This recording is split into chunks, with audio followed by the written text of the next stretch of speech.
Good morning dear students.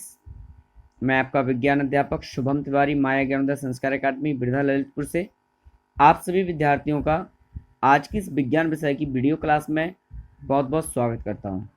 विद्यार्थियों, आज का हमारा जो टॉपिक है वह टॉपिक है मानव का श्वसन तंत्र। जिस प्रकार अभी हमने पिछले पाठ से मानव के पाचन तंत्र और उस पाचन के जो क्रिया को संपन्न करने वाले अंग हैं और उनके जो कार्य हैं उसके बारे में जाना। विद्यार्थियों, जिस प्रकार मनुष्य में पाचन क्रिया होती है उसी प्रकार श्वसन क्रिया को संपन्न करने के लिए मानव शरीर में कुछ अंग होते हैं जो कि श्वसन क्रिया के समय निरंतर कार्य करते रहते हैं। आइए जानते हैं कि वह अंग कौन कौन से होते हैं। विद्यार्थियों, सबसे पहले होता है नासिका। नासिका जिसको हम नोज कहते हैं, नाक कहते हैं।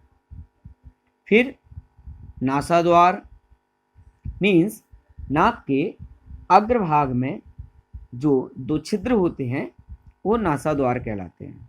फिर नासागुहा, जो नलका रूप की एक लंबी सी आप दिखाई देती है वो नासागुहा, ग्रसनी, श्वास नली और फिर फेफड़े। विद्यार्थियों, यहाँ पर श्वसन के प्रमुख अंग हैं। नंबर 1 नासाद्वार, नासागुहा, ग्रसनी, श्वास नली, फेफड़े। तो यहाँ पर हमने जाना कि श्वसन तंत्र में कौन कौन से अंग कार्य करते हैं। विद्यार्थियों, तो समझ में आ गया कौन कौन से अंग हैं। नंबर 1 नासाद्वार, नंबर 2 नासागुहा, नंबर 3 ग्रसनी, नंबर 4 श्वास नली और नंबर 5 फेफड़े। विद्यार्थियों, हमारे शरीर के 5 अंग हैं जो कि श्वसन क्रिया को संपन्न करने में हमारे लिए हमारी मदद करते हैं। अब आइए देखते हैं कि नासाद्वार किसे कहते हैं, चित्र के माध्यम से समझते हैं। तो आइए यहाँ पर चित्र के माध्यम से हम इस चीज को समझते हैं कि नासाद्वार, नासागुहा वगैरह किसे कहते हैं। यहाँ पर आप देख रहे हैं कि ये श्वसन तंत्र का एक चित्र बना हुआ है जिसमें श्वसन क्रिया को संपन्न करने के विभिन्न विभिन्न अंग जो है दर्शाए गए हैं। विद्यार्थियों, सबसे पहले आप ये देखिए नासाद्वार। अगर आप चाहें तो अपने शरीर पे भी इसका अनुभव कर सकते हैं। नासाद्वार, नासिका कैसे कहते हैं, पहली बात तो ये है विद्यार्थियों, हमारे मुख गुहा यानी मुख और माथे और दोनों आंखों के मध्य एक उभरी हुई नलिका रूप की आपको दिखाई देती है, संरचना होती है जिसको हम नासिका या नोज कहते हैं। इसके बाद नासागुहा। विद्यार्थियों, आपने देखा होगा हमारी नाक के जस्ट नीचे 2 अंडाकार आकृति के छिद्र होते हैं। इसे हम नासा छिद्र कहते हैं या नासा द्वार कहते हैं। तो विद्यार्थियों, इन्हीं को हम क्या कहते हैं, नासा द्वार। ये जो छिद्र आप देख रहे हैं इनको हम नासा द्वार या नासा छिद्र कहते हैं। अब नासा द्वार के बाद दूसरा अंग है नासागुहा। विद्यार्थियों, नासागुहा क्या है? नाक की गुहा को हम नासागुहा कहते हैं। नासागुहा के दीवार पर छोटे छोटे महीन बाल। विद्यार्थियों, अगर आप अंदर देखें तो हमारी नोज के अंदर छोटे छोटे से बाल होते हैं और जो हमारी दीवार होती है इसमें श्लेष्म ग्रंथियां होती हैं जिसमें इन ग्रंथियों से श्लेष्म नामक चिपचिपा पदार्थ स्रावित होता रहता है, निकलता रहता है। अब तीसरा अंग है ग्रसनी। तो आइए ग्रसनी किसे कहते हैं और इसका काम क्या होता है। तो ये जो ग्रसनी है इसके माध्यम से जो हम ऑक्सीजन ग्रहण करते हैं वो इस नलिका रूप के माध्यम से, ग्रसनी के माध्यम से हमारे फेफड़ों तक आती है। तो नासागुहा के पीछे की ओर एक नालीनुमा संरचना आप जी देख रहे हैं, इसको हम ग्रसनी कहते हैं। विद्यार्थियों, ग्रसनी के बाद फिर श्वास नली होती है। श्वास नली में दो प्रकार की नलिकाएं होती हैं जिनको हम श्वसनियां कहते हैं।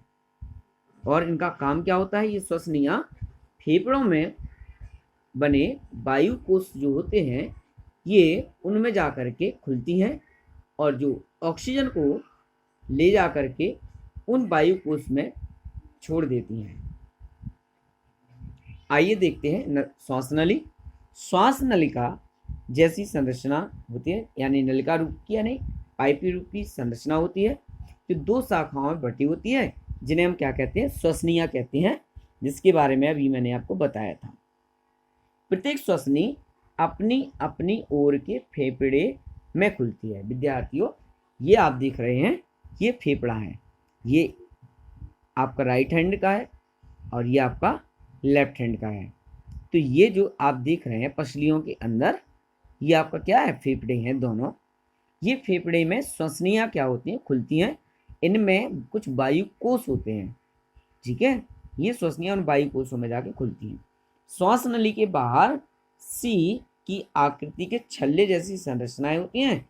ये श्वास नली एवं श्वसनियां को आपस में चिपकाने से रोकती हैं।